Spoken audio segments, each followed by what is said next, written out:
sayo nga ni bless ka nato aron magkatapok ta karong adlaw. Atong gaas masibang pakpak ang atong mahal na obispo. Ug usab ang atong parish priest si Father Joy Dimar Gumban. Atong gaas masibang pakpak. Nitambong siya o conference karon to siya sa Manila.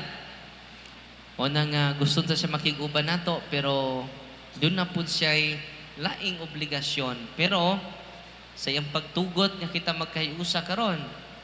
O nang salamat kay Padre o atong assistant parish priest kauban nato karon si Father Emerson Harold Sanchez. Salamat kay Padre. Og sa tanan nga niya din ni karon makita og di makita. Nga nakig-uban nato karon.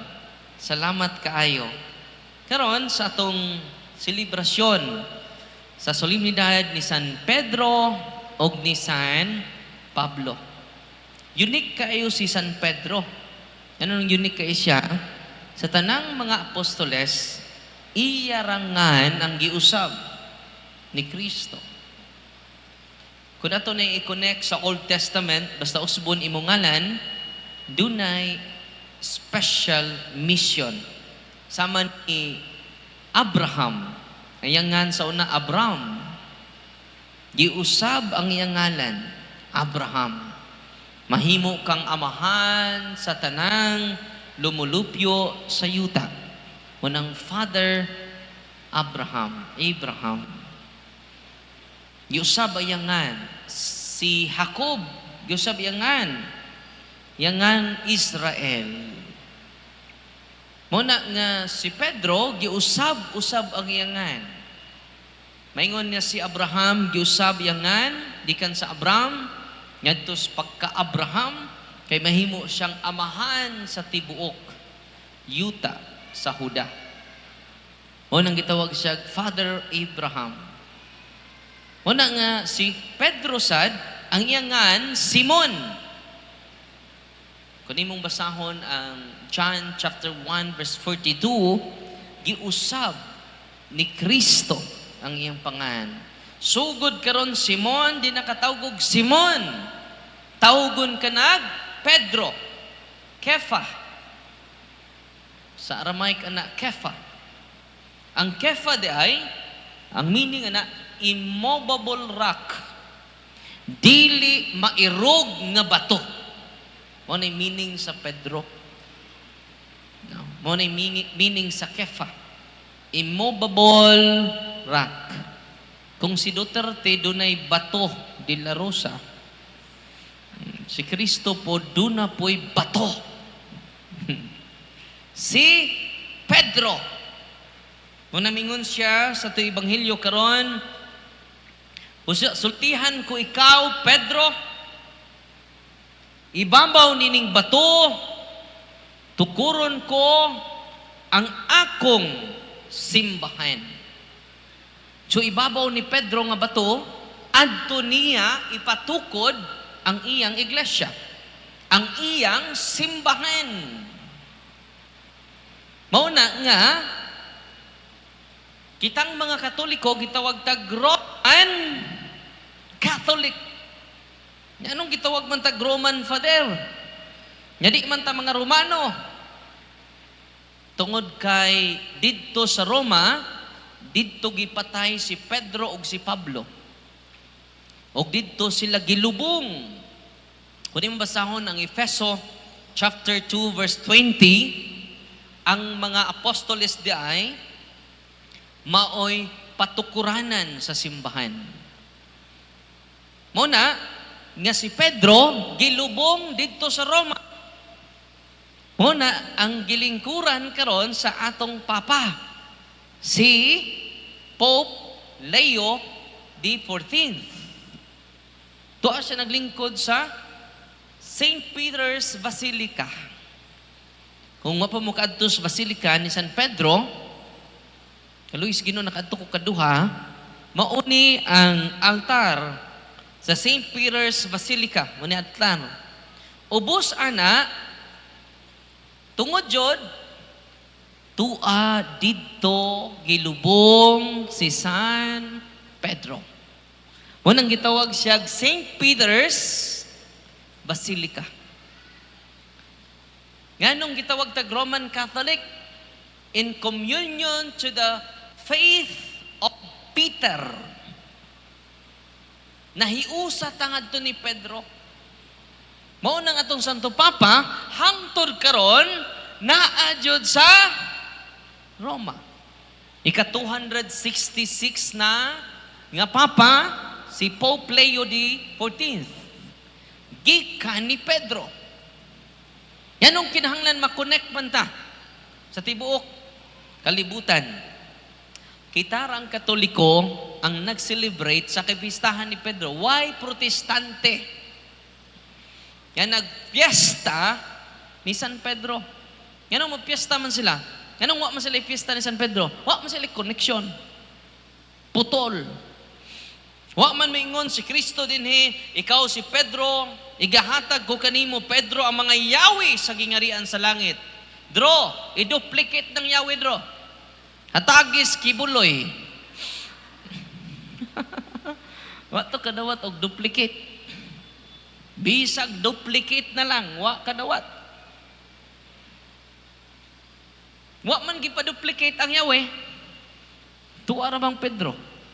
Og sa iyang mga successor.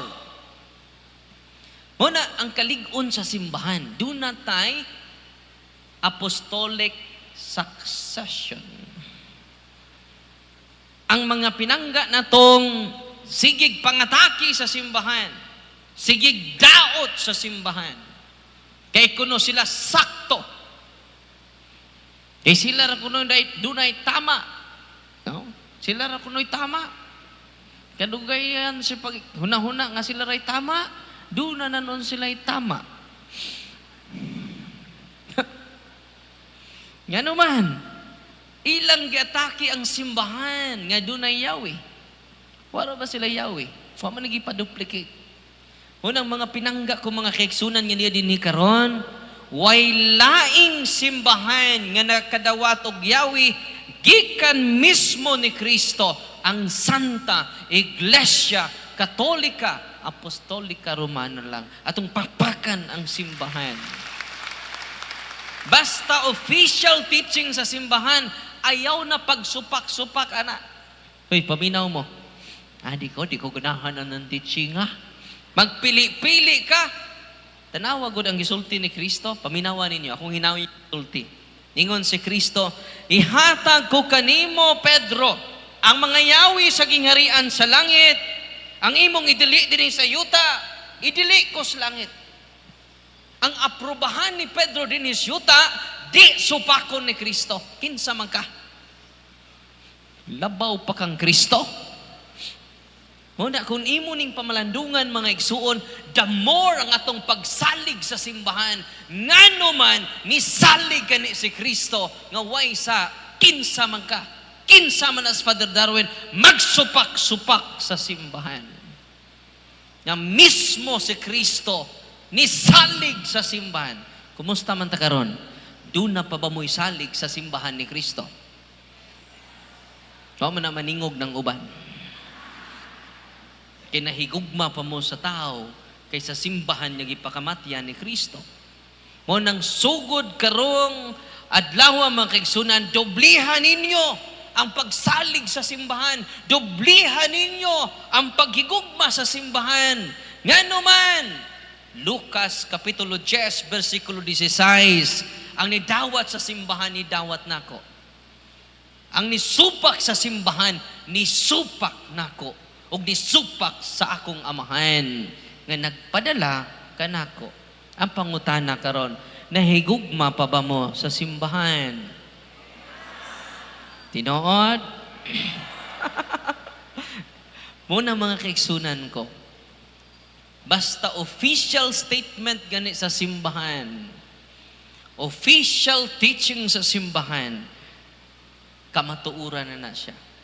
Kung imong basahon ang unang Timoteo Kapitulo 3, versikulo 15 at 16, ang simbahan mao ang haligi ug sukaranan sa kamatuoran. Unsa di ang simbahan? Haligi ug sukaranan sa kamatuoran. Mao na nga ang dapat natong pangutana aron jud ta masayod sa kamatuoran mao ni unsay gitudlo sa simbahan about ini. I-search dayon. Parang magaydan ka nga naman, the church is the pillar and foundation of truth. Dili si Father Darwin. I am just a student of the church. Only the church is the teacher, not Father Darwin. Our teacher is only one, the magisterium, the mother church, ang Santa Iglesia Katolika. Amen? Unang kita karon, maglumba ta sa pagpangutana sa simbahan. Ayaw pangutana, nabanas Biblia, Father. Sa iyop na. Nga naman, tanawa ko ni mga protestante, tinuod nga nagbase sila sa Biblia. Ano nagkasumpaki man? Born again, 40 city na kabuok. Puro born again. Nagsungay sila. Nga naman, ang Biblia, personal interpretation. Ilang gihubad sa kaugalingon nilang pagsabot. Unang kita nga niya din ni karon, sugod karon, kung doon ay mga moral issues, consult the church. Nga naman, ang simbahan, walay opinion, especially in referring to official teachings of the church. Ang simbahan may opinion. Ang simbahan, kamatuoran. Ikaw ug ako, dunay opinion. Pero ang simbahan walay opinion. Ang simbahan, kamatuoran. Amen? Unang ayaw ninyo ibaylo ang simbahan. Sa simbahan, nga pirated. Daghan kay pirated nga simbahan ron. Atong pilion ang simbahan nga original. Kung sa may inyong pilion, pirated CD, original. Tubag! Original, John. Ano imo magibiyaan ang simbahan? Gibaylo lang nimo sa simbahan nga tinungkod og tao, insulto na. Nagtukod na ang Ginoo og simbahan. Og matod pa niya sa ebanghelyo sa ingon, bisan nangangaan sa imperno Pedro, dili makabuntog aning simbahan na. Ang edad sa simbahan karon 1,993 years old na ang simbahan. Pila edad? 1,993 years old. Pito na lang katuig, 2,000 years old na ang atong simbahan. Itong papakan itong simbahan. Kung ang imong simbahan 100 years pa, pagduda na. Dugay na nataong Ginoo ka 100 years old pa ka? Mag-anniversary ka 100 years pa inyong anniversary. Samot nag 1 year old pa. Guwas na. Pito na lang katuig ang simbahan, itong Pentecost. Ang birthday nato is Pentecost. Mao to'y birthday sa simbahan. Kung sa isaad sa Ginoo, hangtod karon natuman. Mauna nga dili nato kadudahan ang mga pulong ni Kristo.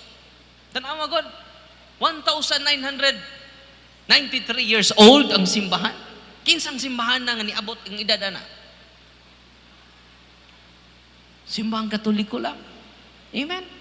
Unya tinuod yang gingon nga bisan ang yanghaan sa imperno dili makapukan niining akong simbahan. Ito papakan tong simbahan. Tanawa sa 1st century, 2nd century, 3rd century, gipanglutos ang atong unang mga Kristiyano dito sa Roma sa mga emperador. Karong 2026 na, muadto ka sa Roma, what na emperador dito? Santo Papa ang nagpabilin sa Roma. Atong papakan, ang atong mahal nga Santo Papa, ang giluto sa mga emperador ang nagpabilin. Tungod kay tinuod ang gisulti ni Kristo, bisan ang gaghaan sa imperno, dili makalugpag niining akong simbahan. Wow! Manto mas Roma ron, what na emperador? Emperador light na lang ang nabilin. Emperador light na lang. No? Pero emperador dito, wa na. Puro na lang statua ni Emperador Nero dito. Pero wa na'y buhing emperador. Grabe ang mga pulong sa Ginoo, no? Muna mga kaiksunan ko, ninitong selebrasyon sa solemnidad, sa kabistahan ni San Pedro, ni San Pablo, makadasig kini nato. I-search ninyo inikaw man, inakog bakakon, tanang apostoles na lubong sa simbahang katoliko. Why apostoles nga wa malubong? Ano day usa? Si Judas Iscariote, wa to malubong sa simbahang katoliko. Mara to'y wa malubong. The rest sa mga apostoles nalubong sa basilika sa simbahang katoliko. Sa lubong daan, advantage ng katoliko. Ako mga ingnon ng mga pastor, Pastor, 15 sa mga apostoles ang nalubong sa inyong simbahan. Pitok-pitok ang mata sa mga pastor. Wa man dyan bisan usa. Lubong daan. Simple ra ka ng pangutana. Pastor, aron doon na mo'y authority, kinahanglan makonekta sa mga apostoles, dili ba? Kinsa man sa mga apostoles. I-google day ninyo. Ingon putong lula, say Google, Father. No. Bukid-bukid daw say Google, Father. No? Gulgul ra magmanok ning among naibawaan, Father. I-search ninyo. Asa nalubong ang mga apostoles? Makita ninyo, San Pedro lang daan. Example, San Pedro. Naa sa St. Peter's Basilica. With archaeological facts, ang mga bagiitang archaeologists, ilang nakaykayan ang mga bukog ni Pedro. Ang mga bukog sa mga apostoles, nakaykayan nila. Ang wa nila makakayang bukog ni Kristo, o bukog ni Mama Mary. Kaya nga naman, si Kristo, nibayaw mas langit. Si Mama Mary, nisunod man. Assumption of Mary. Unang kining atong pagtuong katoliko, pagtuo nga puno sa paglaom. Amen? Atong pakpakan nato simbahan. Unang karong gabiuna, puno nato ang atong kasing-kasing gunahuna sa kamatuuran nga dili gikan sa kalibutan. Kamatuuran nga gikan sa kahitasan. Amen? Paliog manindog, apil ang nangatog. Kawan na ninyo, no? Ato karong ipadayag ang atong pagtuo. Dungan kita sa pagingon, nagatuo kami sa Diyos Amahan, makagagahom sa tanan. Buhat sa langit ug sa yuta, ug sa langit ug dili makita. Nagatuo kami sa usa ka Ginoo, sa Jesucristo ang bugtong anak sa Diyos, ginahaksamahan sa wala pay katuigan. Diyos gikan sa Diyos, kahayag gikan sa kahayag. Matuod yung Diyos gikan sa Diyos nga matuod, ganak dili binuhat, usa ka ginaisamahan, pinaagi kaniya nga himo ang tanan. Tungod ka natong mga tao ug alang sa tong kaluwasan, may kanaog siya gikan sa langit, sa lalang si Espiritu Santo, nahimo siya manglawas gikan ni Maria nga ulay ug nahimong tao.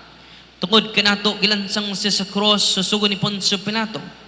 Nag-antos siya namatay ug gilubong. Sa itong adlaw na banhaw siya aron matuman ang kasulatan. Misaka siya sa langit ug nagalingkod sa tuo sa Amahan. Mubalik sa may mayaon aron paghukom sa mga buhi ug sa mga minatay. Ug ang iyang gigharian walay katapusan.